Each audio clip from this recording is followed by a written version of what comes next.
Good morning, children. Today, let us study about the roots of plants. In the last class, we discussed about the leaves and their venation. Have you observed some leaves? I hope you have done. By doing the activity 6, we understood that roots absorb water and nutrients from the soil. So when we poured ink in water and placed the roots in plant in that, we could see the colored water rising through the stem. Now read activity 7, which is given in your textbook. After allowing the seeds to grow on cotton for a few days, it is not easy to separate the cotton from the roots because the roots hold on to the cotton. So the next function of the roots is to hold the plant firmly to the soil. Roots anchor or fix the plant to the soil. So you can do this activity at home. Okay. Now look at activity 8 on page 58. Observe the roots of gram and maize and understand the differences between them.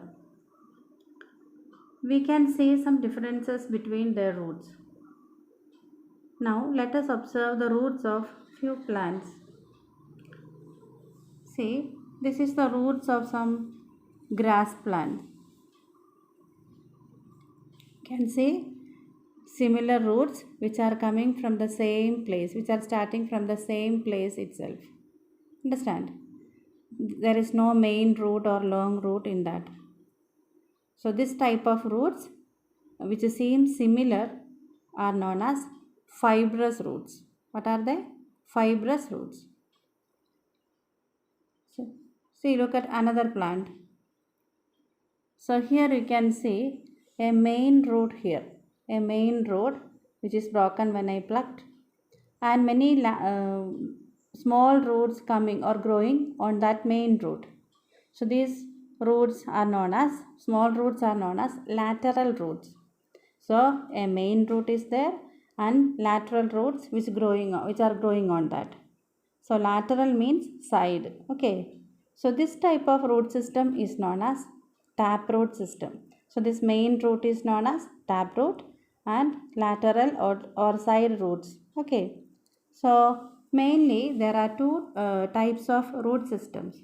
One is taproot system and another one fibrous root system. Here you can do, so you can pluck so many plants and observe the roots of different types of roots. Okay. Now let us find out an interesting relation between the type of root and the venation of leaves in plants. Look at table 7.2 in the textbook. You can divide these two rows again into two and can write 4 plants in this. Now write here the name of the plant, grass, as the first plant. Okay, when you write grass, here you can see the type of leaf venation. So in the last class we studied grass and all, parallel venation is there. So you can write here parallel venation. And now you have seen the roots of grass. What type of roots? Fibrous roots, isn't it? So you write here fibrous roots. Then again next plant. This is sida or sida plant. നമ്മൾ സാധാരണ കുറുന്തോട്ടി എന്നൊക്കെ പറയുന്ന plant. Okay. So this plant, there you write sida, and then what type of leaf venation? It is reticulate venation. And types of root, which one? Taproot. Okay, taproot system. Again you can your own plant, any other type of plant you have to observe, any other types of grass or wheat plant or paddy plant or any type of plant you pluck and write its name there. So type of leaf venation, in those you can write parallel and root system fibrous. Again you tulsi plant, many small plants will be there under the mother plant, so you can pluck any one. So while carefully you have to do without breaking the roots. So there you can see the main root. So here tulsi plant, type of leaf venation reticulate, type of roots fibrous roots. Then after writing this 4, you can observe So whichever the plant having uh, reticulate venation, what type of roots will they have? They have taproot system. Whichever plant having a parallel venation, they will be having fibrous root. So there is a connection between. So without plucking or harming the plants, you can find out which type of root system they have. Understand? So in 5th standard, you have studied about two types of seeds, monocots and dicots, having single cotyledon and two cotyledons.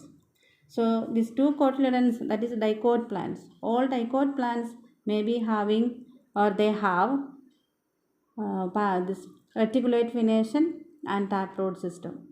And monocot plants like grass, paddy, wheat, etc. will be having fibrous roots and they have parallel venation. Understand? Now we have learned that roots absorb water and minerals from the soil and the stem conducts these to leaves and other parts of the plant. So we know that the leaves prepare food and this food travels through the stem and it is stored in different parts of plant. In some plants they store in fruits, some other plants leaves, while some others in roots, etc. So we eat some of these as roots like carrot, radish, sweet potato, turnip and tapioca.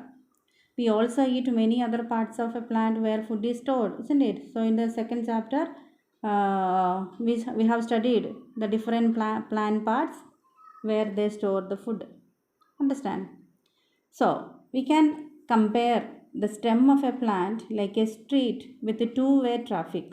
You know that when we go in a street or a road, double side or two-way traffic is there. So same way, through the stem of the plant, some materials go up and some other materials come down. So write the name of material that goes up in the stem and that which comes down. Here you have to write those. So what is the material that goes up in the stem? Which one? Water and minerals. And what is the material that comes down through the stem? So the food which is prepared in the leaves. So it will be going up and also down. Okay, and will be stored in the roots or any other plant parts. Okay, so one homework is there. What you have to do? You have to pluck few plants, not the growing plants, some wild plants.